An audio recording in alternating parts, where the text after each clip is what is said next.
Assalamualaikum warahmatullahi wabarakatuh. Halo teman-teman, selamat datang di podcast kami. Di sini kami akan menjelaskan mengenai sistem tata surya. Sebelumnya kami akan memperkenalkan diri kami. Siti, Sri, dan Melati. Check it out. Baik, kami akan memulainya dengan tawab, tanya jawab. Yang pertama saya akan bertanya kepada teman saya, Sri. Ya, saya mau bertanya. Dalam sistem tata surya yang pertama ada matahari. Matahari itu apa sih?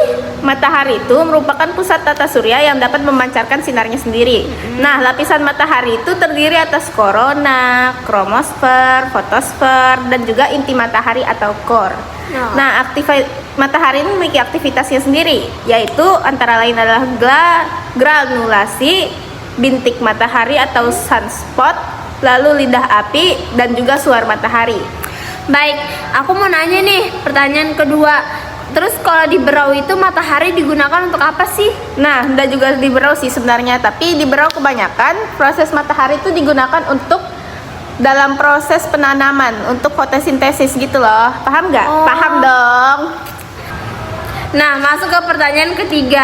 Dalam sistem tata surya, apa aja sih yang ada di dalamnya? Kan banyak tuh. Nah, di sistem tata surya itu pertama ada planet. Planet itu terdiri dari planet yang pertama Merkurius, Venus, Bumi, Mars, Jupiter, Saturnus, Uranus, dan juga Neptunus. Kalian harus hafal loh, itu ada lagu anaknya malah. Ya Hafal sudah. kah? Enggak. Oh ya udah. Nah, jadi di sini aku mau nanya nih, Bumi ini urutan keberapa sih dalam sistem tata surya? Nah, sudah saya sebutin loh tadi itu, padahal Bumi itu urutan ketiga dari sistem tata surya yang memiliki makhluk hidup di antara planet-planet lainnya. Hanya Bumi loh, spesial banget Bumi ini tahu. Terus kenapa makhluk hidup itu nggak di tempat lain kayak di planet lain itu? Karena ya, Bumi ini punya air, udara, sedangkan planet lain itu kan kayak gersang, apalagi tuh Merkurius tuh dekat matahari. Wis, panas banget. Terus di sana ada juga Neptunus yang dingin banget karena jauh dari matahari. Jadi yang paling enak itu di urutan ketiga yaitu Bumi. Gitu.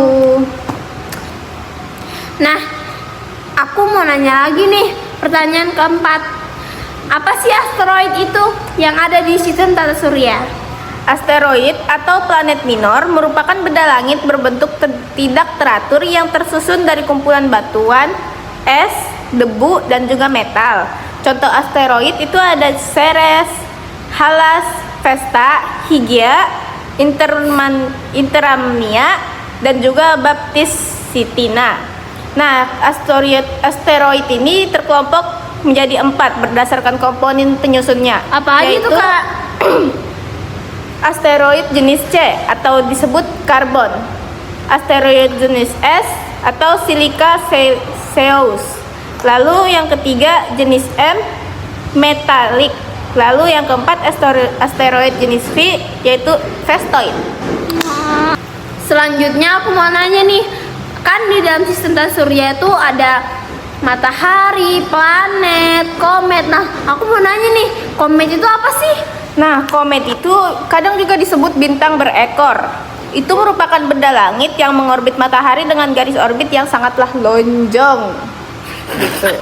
Nah, di sini aku mau nanya lagi nih, gimana pada saat meteor memasuki atmosfer bumi? Nah, kalau meteor itu masuk ke atmosfer bumi, akan terjadi gesekan yang luar biasa dengan udara yang sehingga meteor itu akan terbakar dan lenyap menjadi debu. Meteor yang masih bertahan dari gesekan udara itu akan sampai ke permukaan bumi dan akan disebut sebagai meteorit. Dan itu agak bahaya ya kalau kena itu. Kenapa tuh? Mati nantilah. Oh, mati. Pernah ada nggak sih di Kabupaten Berau yang namanya apa ya, fenomena meteor jatuh? Sejauh ini sih saya nggak pernah dengar ya. Saya sudah 15 tahun di sini nggak pernah. Kayaknya nggak pernah. Ya sudah deh kalau kayak gitu. Mungkin sekian aja dari kami ya guys. Wabillahi taufiq wal hidayah. Wassalamualaikum warahmatullahi